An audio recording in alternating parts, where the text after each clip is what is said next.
El siguiente bloque es presentado por la Iglesia Metodista Independiente de Chile. Para la sola gloria de Dios.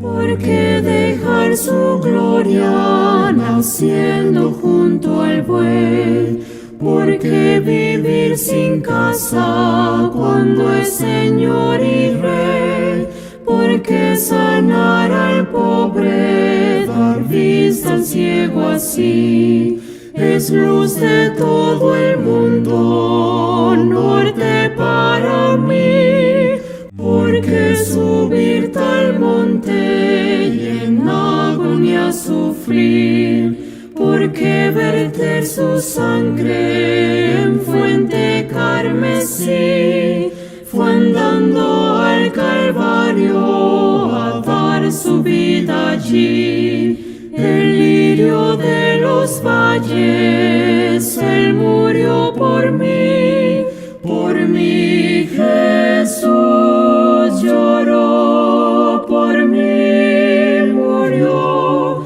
por mí su sangre derramó allí, por mí Jesús nació, se humilló, oh gloria a su nombre fue por mí.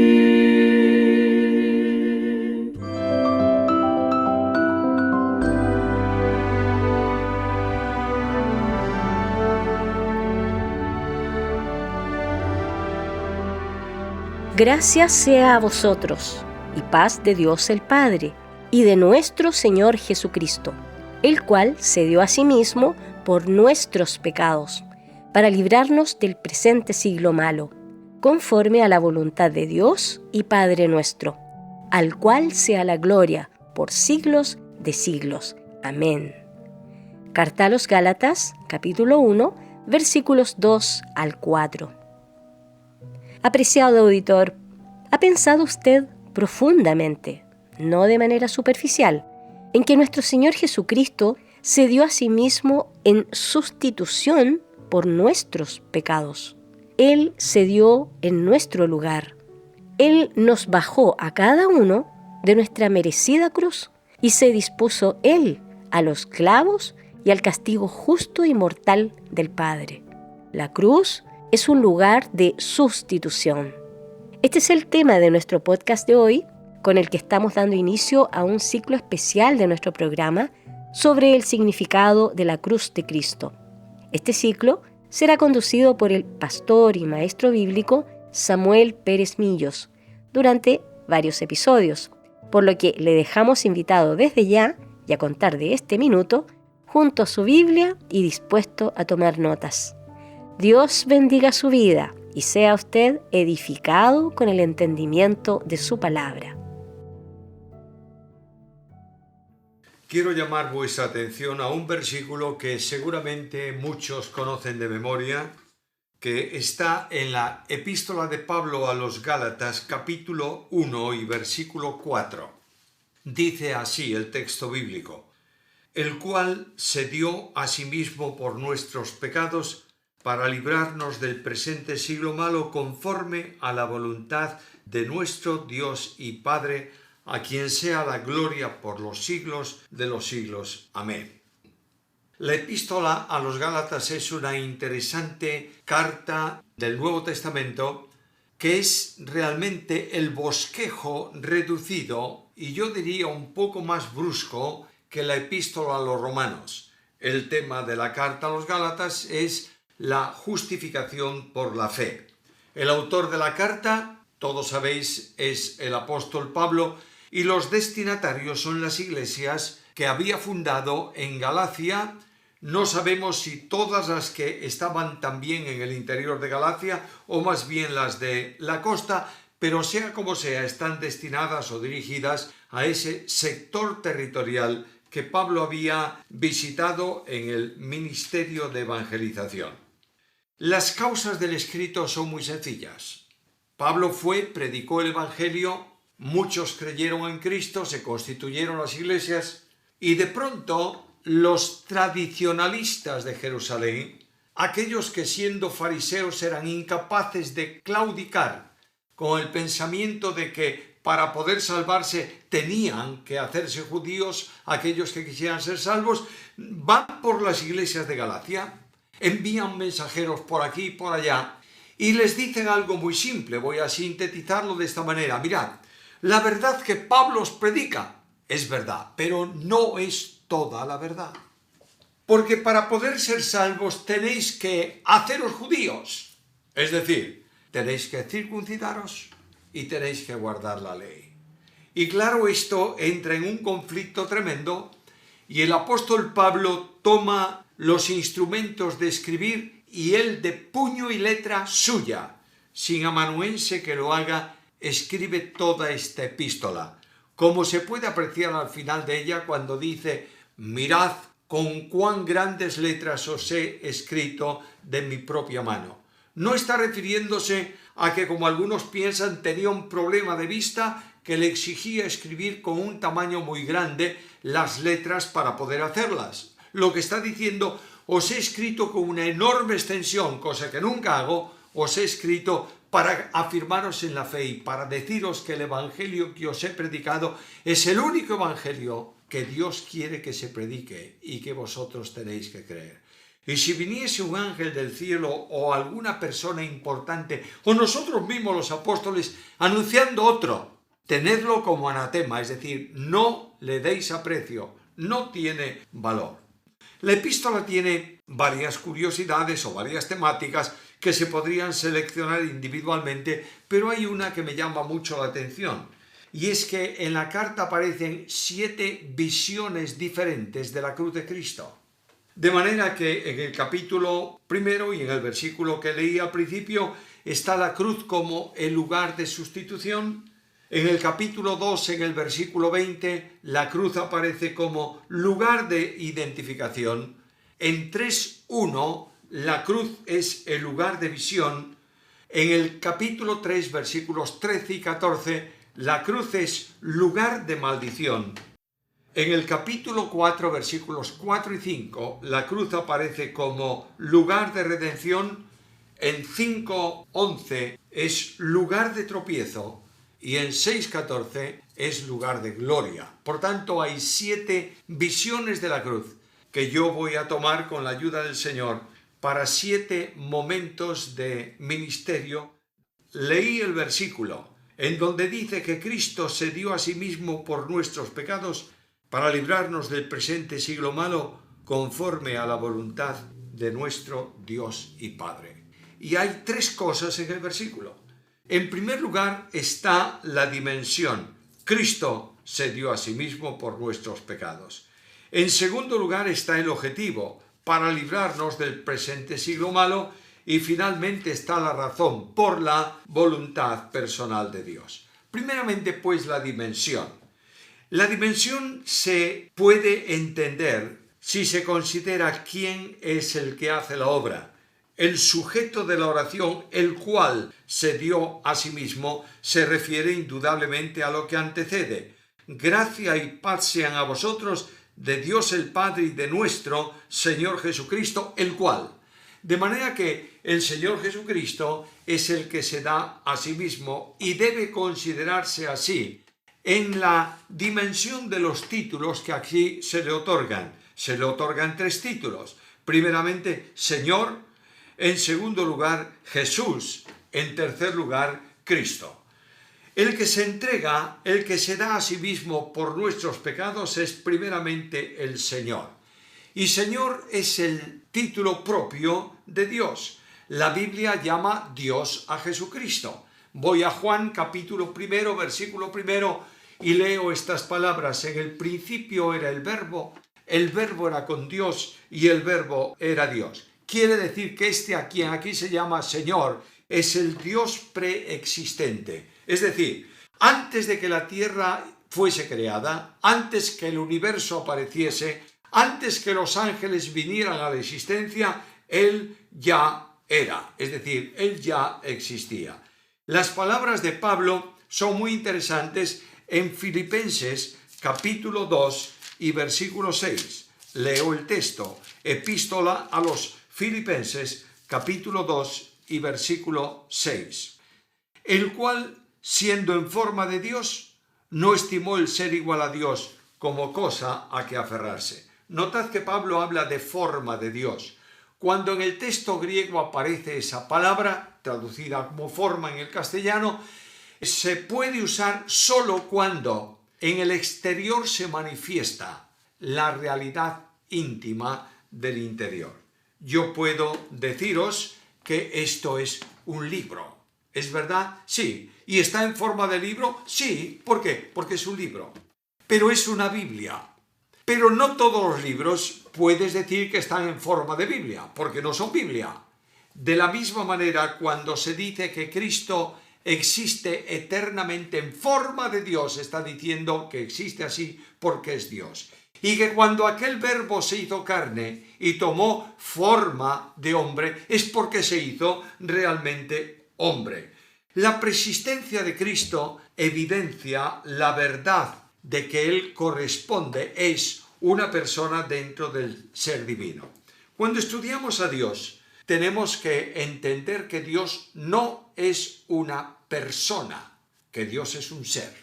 Y en ese ser existen tres personas distintas, individuales, nunca independientes, y que cada una de esas personas son el único Dios verdadero. Además, esas características personales de cada una de ellas, una es el Padre, otra es el Hijo, otra es el Espíritu Santo, no quiere decir que no tengan individualmente y colectivamente la misma vida de Dios y tienen eternidad, porque corresponde la eternidad al concepto de Dios mismo. Es uno de los atributos esenciales de Dios. Cuando yo voy a la Biblia y abro el libro de Génesis capítulo 1, me doy cuenta, a la luz del Nuevo Testamento, que estoy delante de un capítulo trinitario. El Padre elaboró el proyecto creacional y de pronto surge la voz, sea, y viene lo que determina ese sea a la existencia. La voz de autoridad es la voz del Verbo, que como Verbo de Dios puede expresar exhaustivamente todo el pensamiento de Dios. Y esa manifestación en la creación evidencia que Jesucristo es Dios por cuanto es el creador del cielo y de la tierra. Continúo en la Biblia y me doy cuenta que hay un personaje llamado el ángel de Jehová que exige para sí mismo lo que se exige para Dios. Exige adoración, trato divino, por ejemplo en Josué capítulo 5 y versículo 14, y exige también adoración celestial. Y además de esto, notaréis que cuando Dios habla con Abraham y le dice, dame tu hijo, dice el texto bíblico que Jehová le dijo a Abraham. Y de pronto cuando Abraham va a ejecutar a su hijo sobre el altar, suena la voz del ángel de Jehová que le dice, no toques al muchacho porque ya sé que no me has rehusado a mí. Y ahí el ángel de Jehová es manifestación antecedente al nacimiento de Jesús en Belén. Está durante su ministerio y habla con los judíos. Y un día los judíos, disgustados porque él dijo que Abraham había visto su día y se había alegrado, le preguntan, ¿pero tú eres acaso de suficiente edad para ver a Abraham si no tienes más que 40 años? Y Jesús dijo, antes que Abraham fuese, yo soy. Es decir, mientras que Abraham tiene un origen y tiene un término, yo permanezco presente siempre porque soy eterno. El apóstol Pablo es un judío.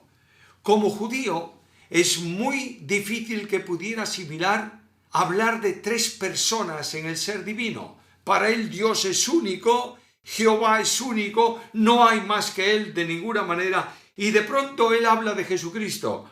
Y hablando de Cristo, Colosenses 1:15 dice que él es la imagen del Dios invisible. Ese Dios que nadie vio ni puede ver jamás, se hace visible en la persona de Jesucristo. Y la presencia de la gloria divina de Dios es una realidad admirable en el Señor, hasta el punto que tiene que decir: yo y el Padre somos uno. Sigo al segundo título. Jesucristo es el Señor, el que se entrega es Dios manifestado en carne. Segundo, quien se entrega es Jesús. Y el título Jesús está de alguna manera vinculado con su condición de hombre. Nacerá un niño y llamará su nombre Jesús, porque él salvará a su pueblo de sus pecados. La segunda persona divina quedó revestida de humanidad por la concepción virginal.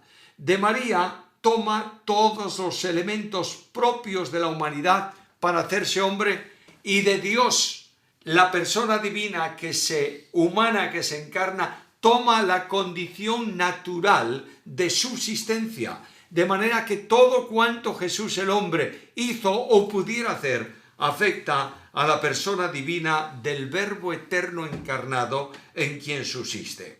Ahora voy a Filipenses capítulo 2 y versículo 7 y me dice que aquel que existe en forma de Dios no estimó el ser igual a Dios como cosa que aferrarse, sino que se despojó a sí mismo tomando forma de siervo, hecho semejante a los hombres. Y es muy interesante notar que cuando se habla de Cristo como hombre, no se dice que Cristo es igual a los hombres, sino semejante a ellos. Hay dos elementos que distancian a Cristo de los hombres en el sentido de humanidad. El hombre no puede dejar de pecar, cae siempre de alguna forma en algún momento en el pecado. Cristo no puede pecar. El Señor Jesucristo es santísimo, el hombre es imperfecto. Y el Señor Jesucristo está vinculado a la deidad, no como un hombre que es colocado en Dios, sino como la humanidad expresiva de la segunda persona de la deidad. Ahora, cuando nosotros vemos a Jesucristo el Señor, que se entrega, dice Pablo, en propiciación para librarnos del poder del presente siglo malo, tengo que preguntarme, ¿realmente Cristo, que es Dios, es también hombre? Y me acerco al Señor a través de la Biblia y entiendo que Cristo tiene los elementos que son propios de toda humanidad. Cristo tiene un cuerpo humano, Cristo tiene alma humana, Cristo tiene espíritu humano. Y cuando este Cristo Jesús el Señor, que se hace hombre, pasa a un elemento de mayor limitación, de mayor reducción personal, y dice el texto bíblico que se humilló a sí mismo, tomando forma de siervo. Es decir, se hizo siervo. Aquel que no puede servir porque es Dios, se humilla a sí mismo descendiendo a esa condición. Y el apóstol me dice que se hizo pobre siendo rico.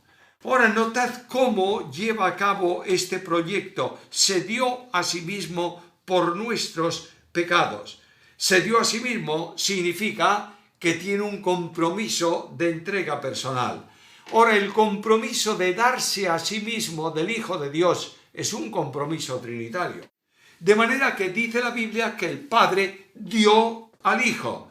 Y el Padre que da al Hijo le apropia cuerpo, dice el escritor a los Hebreos, y permite que este regalo de Dios, donación de Dios a los hombres, se haga realidad en Jesús. El Padre da al Hijo, pero el Hijo se entrega a sí mismo. Y en Juan capítulo 10, versículo 11, versículo 15, versículo 17, Cristo dice: yo pongo mi vida de mí mismo. Nadie me la quita. Yo tengo poder para ponerla y tengo poder para volverla a tomar. Ahora nota cómo es siervo ahí. Este mandamiento he recibido de mi Padre. Y para esto vino Cristo.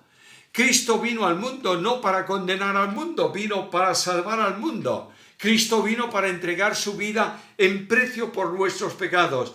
Y la expresión máxima de entrega la puedes llegar a alcanzar en la experiencia de Jesús en Getsemaní, cuando orando al Padre dice: no lo que yo quiero, sino lo que tú. No se haga mi voluntad, sino la tuya.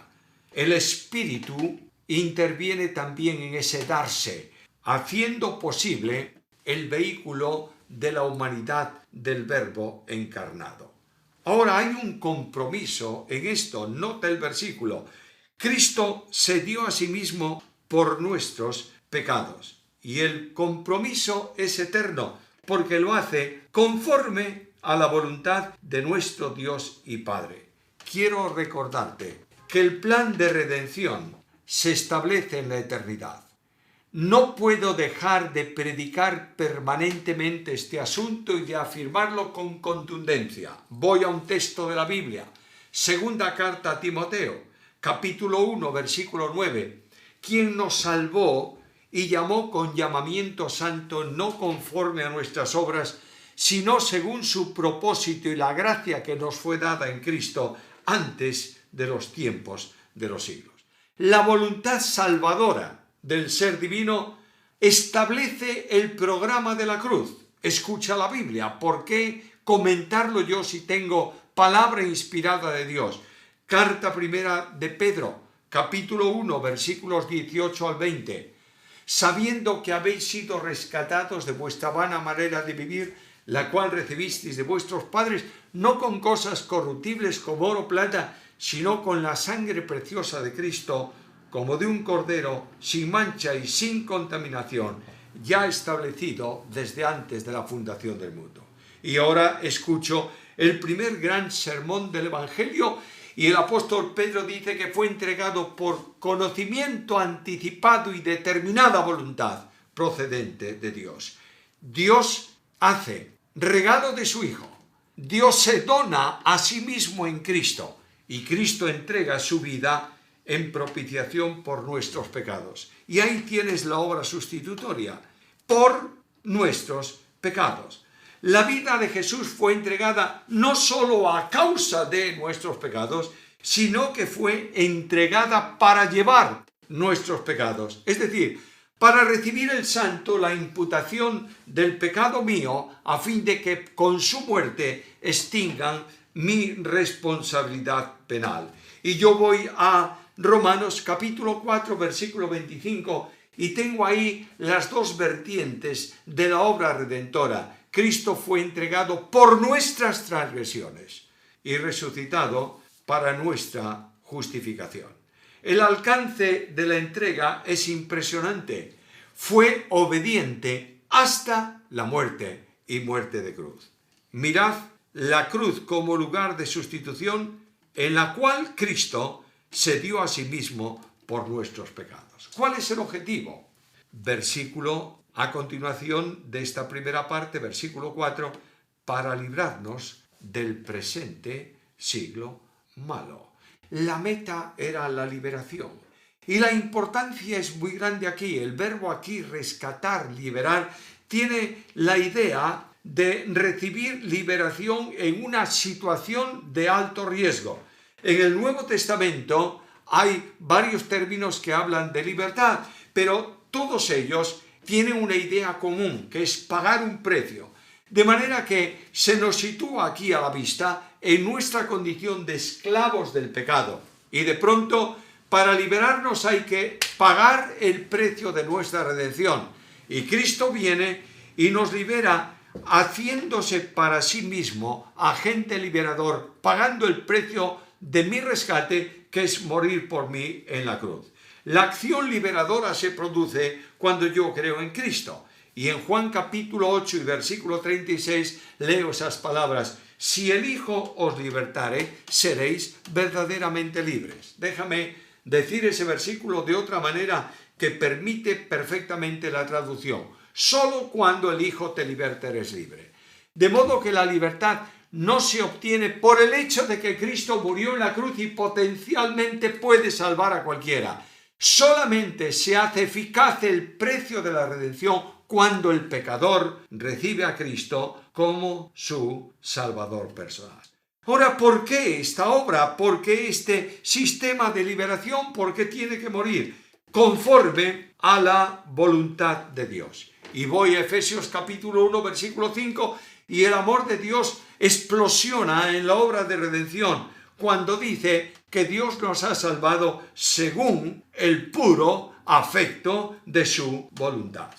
Dios no se deleita en la perdición de nadie. Dios se entusiasma en la salvación de los pecadores. En Isaías capítulo 5, versículo 4, en Ezequiel 18, 23 y otros textos, afirma contundentemente que Él no quiere que ninguno perezca, sino que todos procedan al arrepentimiento y vivan. Todo lo que tiene que ver con salvación es propósito y determinación divina, pero la responsabilidad del individuo se manifiesta en el hecho de que el que cree tiene vida y el que rehúsa creer no verá la vida, sino que la ira de Dios está sobre él. Ahora mira la liberación. Dios nos saca de un estado y nos traslada a otro. Colosenses 1:13 nos ha rescatado, redimido, librado del poder de las tinieblas y nos ha trasladado al reino de su amado Hijo. ¿Cuál es la razón? Versículo final: conforme a la voluntad de Dios nuestro Padre, para librarnos del presente siglo malo. El Evangelio es esencialmente un mensaje de libertad. El Evangelio no es religión que se practica, es relación con Cristo. El Evangelio no es un mensaje que se intelectualiza, se comprende con la mente. Es un mensaje que demanda la entrega incondicional del hombre a Dios.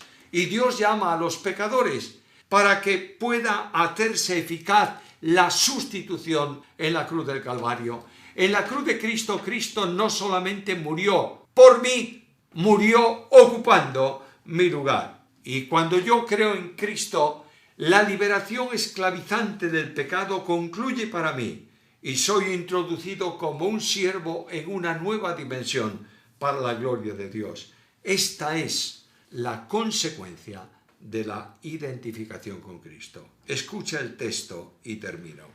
Se dio a sí mismo por nuestros pecados para librarnos del presente siglo malo, conforme a la voluntad de Dios nuestro Padre. Y cuando yo veo esto, no puedo sino decir las palabras finales del versículo: a quien sea la gloria por los siglos de los siglos.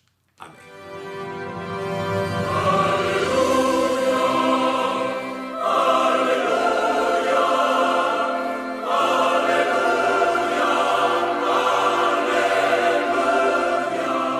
Y aquí concluye nuestro programa de hoy.